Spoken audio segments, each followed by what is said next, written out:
Top 12 habits ng mga milyonaryo na pwede mong gawin. Number 1. Healthy ang kanilang lifestyle at palagi sila nag-exercise. May kasabihan nga tayo, health is wealth, at totoo yan. Alam ng mga milyonaryo na walang kwenta ang pagkakaroon nila ng madaming pera kung sakitin naman sila. Pag nagkaroon sila ng malalang sakit ay hindi na nila may enjoy yung pinaghirapan nila dahil sa kondisyon ng katawan nila. Madami kasing bawal at pag sinaway nila yon, malaki ang tsansa na ma-hospital sila. Kaya isinasama nila sa routine ang pag-exercise palagi. Kasama na din doon ang pagkain ng mga healthy foods tulad ng gulay, prutas at mga isda at pag-inom din palagi ng malinis na tubig. Pinabawasan din nila ang pagkain ng mga fast foods at junk foods.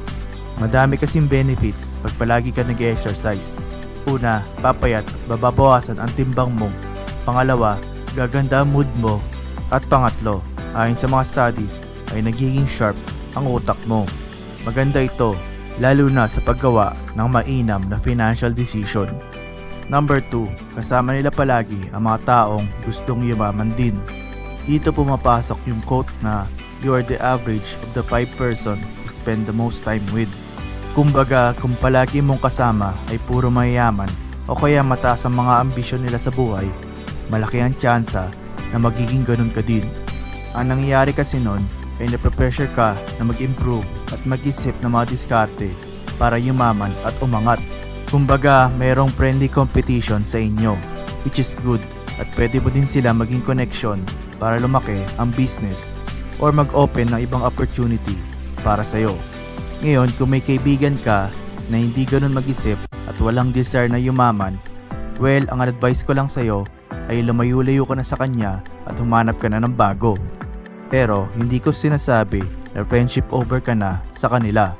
Bawasan mo lang ang pagkikita ninyo. Kumbaga, pwede naman kayo magkita ng paminsan-minsan, wag lang madalas. Number 3, binabawasan o tinatanggal na nila ang mga activities na nakakaubos ng oras. Ano ba ang usual na nag-uubos ng oras mo? Usually, ito yung panonood ng TV, mag-cellphone buong araw, at tumitingin ka lang naman sa social media, paglalaro ng mga video games, movie marathon o series marathon at kung ano-ano pa. Hindi naman masama na gawin yung mga yon. Ang masama ay nagiging magdamagan na at nauubos na ang oras mo doon at wala kang nagagawa na productive. Ginagamit kasi ng mga milyonaryo yung oras nila para kumita pa ng pera. Although sa panahon ngayon, pwede ka na kumita sa paglalaro ng mga video games either via streaming or maglalaro at mananalo ka sa mga competition. Ang point lang dito ay gamitin mo ang oras mo ng tama. Huwag mo ito sayangin at dapat gamitin ito sa pagyaman mo. Sabi nga sa isang video ko na 10 prinsipyo ng mga successful at mayaman. Mas mahalaga ang oras kaysa sa pera. Nasa description na link ng video kung gusto mo mapanood ito. Number 4, meron silang pangarap na gustong-gusto nilang makamit. Karamihan sa mga tao ngayon na may pangarap silang gustong ma-attain. Ang kadalasan na problema dito ay masyadong broad at hindi realistic ang pangarap o goal nila. Kailangan ito ay specific at realistic. The more na specific at realistic ito, the better. Ang mga mayayaman kasi ay kadalasan gumagamit ng SMART framework para madali nila maplano ang mga pangarap nila. Ito ay S, specific, M, measurable, A, achievable, R, realistic, at T, time-bound. Ito ang mga usual na itatanong mo pag gagamitin mo ang SMART framework para sa mga goals mo. S, ano ba ang gusto mo makamit? Maging mayaman, be specific, millionaire o billionaire. M, gaano karaming pera o mga ari-arian para masabi mo na mayaman ka na? 1 million, 10 million, 3 bahay, 5 kotse, etc. A, ano-ano ang mga dapat kong gawin para makamit ko ang mga ito at papaano? R, based sa sitwasyon ko ngayon, pag kinompute ko, kaya ba siya makamit bago dumating ang deadline na gusto ko? Kung hindi, ano ang kailangan kong baguhin? T, kailan ang eksaktong deadline na makakamit ko ang mga pangarap ko? Next year, 5 years, or 10 years from now. Number 5, gumagawa at gumagamit sila ng to-do list. May isang habit na mga milyonaryo na kailangan ginagawa ng lahat. Ito ay tuwing gabi bago matulog ay gumagawa sila ng specific na to-do list or mga tasks na kailangan gawin para bukas. At dapat ma-accomplish nila lahat yun para masabi nila na kumpleto na ang araw nila. Kung hindi man nila ma-accomplish yun, kailangan matapos nila ito kinabukasan. Nakakonect ito doon sa habit number 4. Once nagawa mo na yun, bibiyakin mo yung pangarap mo sa maliliit na task na kayang gawin at matapos ng isang araw. Madaming advantage pag meron kang to-do list. Ang una, matututo ka kung paano mag-focus sa isang bagay. Pangalawa, ay napipilitan kang gawin kung ano man ang nakasulat doon. Dahil pag hindi mo ito nagawa, magpapatong at dadami ito at lalo ka may stress. At pangatlo, dahil doon sa to-do list, na prioritize mo kung anong task ang kailangan mong unahin. At pang-apat, na-organize mo na ang mga dapat mong gawin at hindi mo na ito nakakalimutan. Bago natin ipagpatuloy ang video, ang sponsor ng video na ito ay ang SuperDash. Dito sa store na ito ay madami kang mabibili na supplies gagamitin mo sa iyong office or sa school, tulad ng mga iba't ibang klase ng ballpen at sign pen, mga bond papers, mga folders, mga envelopes, mga whiteboard markers at madami pang iba. Kaya tingnan mo na yung store ng SuperDash. Malay mo may magustuhan ka dyan. Nasa description na ang link ng kanyang Shopee online store at pati na din ang kanyang Lazada online store. Number 6, open sila sa mga feedback at criticism. Karamihan ng tao ngayon ay ayaw na mapuna o ma-criticize. Ma-hurt daw kasi ang feelings nila at masasaktan sila.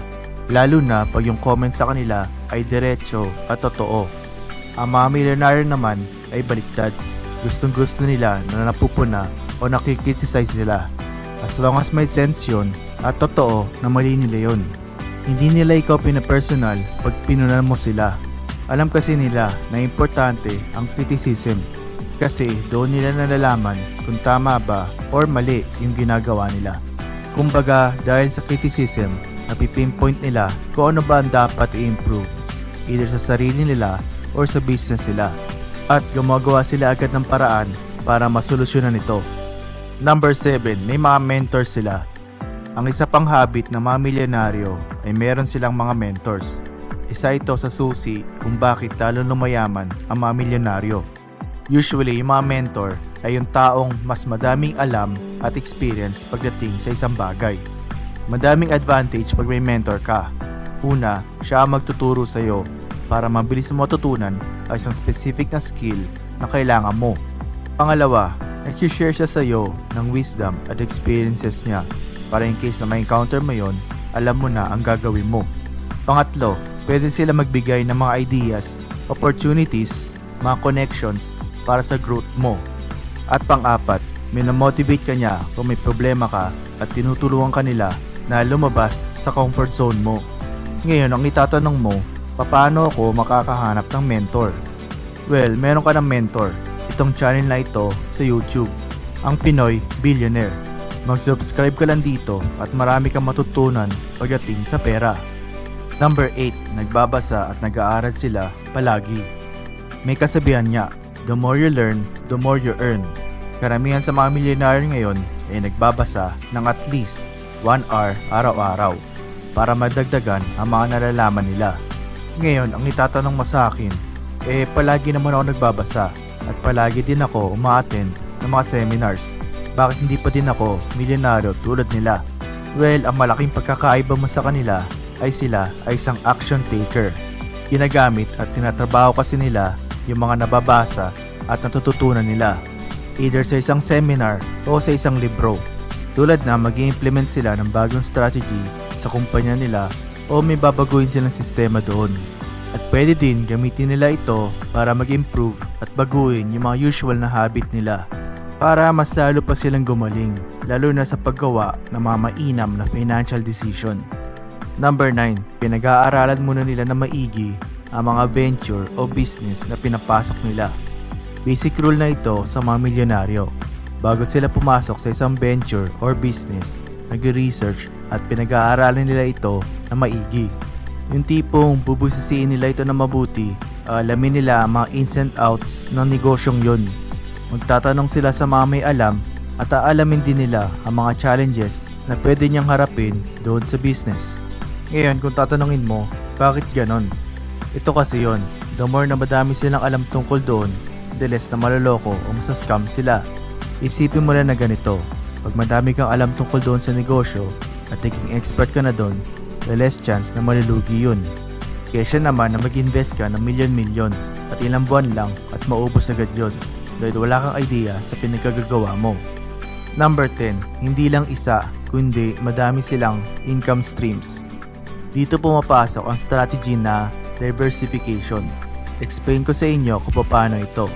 Halos lahat ng mga milyonaryo ay may main business na pinapatakbo. Pero ang karamihan din sa kanila ay may mga ibang sideline o racket, mga side investments o kaya naman isa pang negosyo na malayo sa industry ng main business sila na nagbibigay sa kanila ng extra income. Kumbaga may backup plan sila in case na wag naman sana malugi o magsara ang main business nila. Dito din pumapasok yung kasabihan na don't put your eggs in one basket. Ang point lang dito ay wag kang aasa sa isang source of income lang. Dahil kahit ano ang pwedeng mangyari na hindi mo kontrolado at pwedeng ikalugi ng negosyo mo. Although hindi mo naman papayagan na malugi yun, pero mas maganda nang may extra income ka na dumarating kesa sa wala. Number 11, iniiwasan nila na magkaroon sila ng lifestyle inflation. Pag sinabi mong lifestyle inflation, ano ba yun?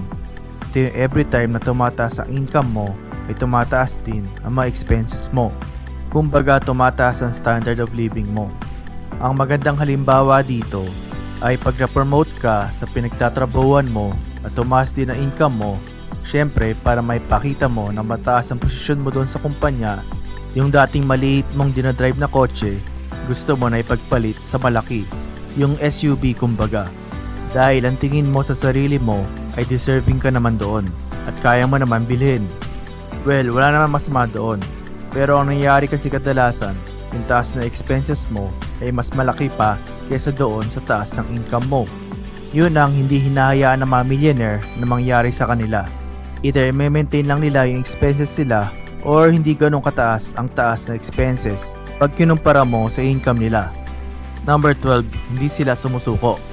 Ito yung habit na lahat ng milyonaryo ay meron. Ito yung tipong na nasa punto na sila na pagkikwit pero porsigido pa din silang ipagpatuloy ang pinapangarap nila. Meron kasi tayong tinatawag na rock bottom. Ito yung punto ng buhay mo na nasa baba ka na talaga at wala nang ibababa pa doon.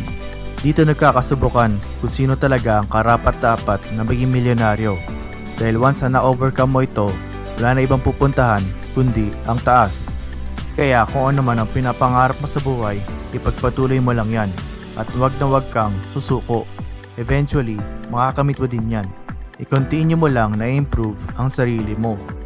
So ayun na, ang top 12 habits ng mga milyonaryo na pwede mong gawin. Sana madami kang natutunan sa video na ito. Salamat sa mga nanood.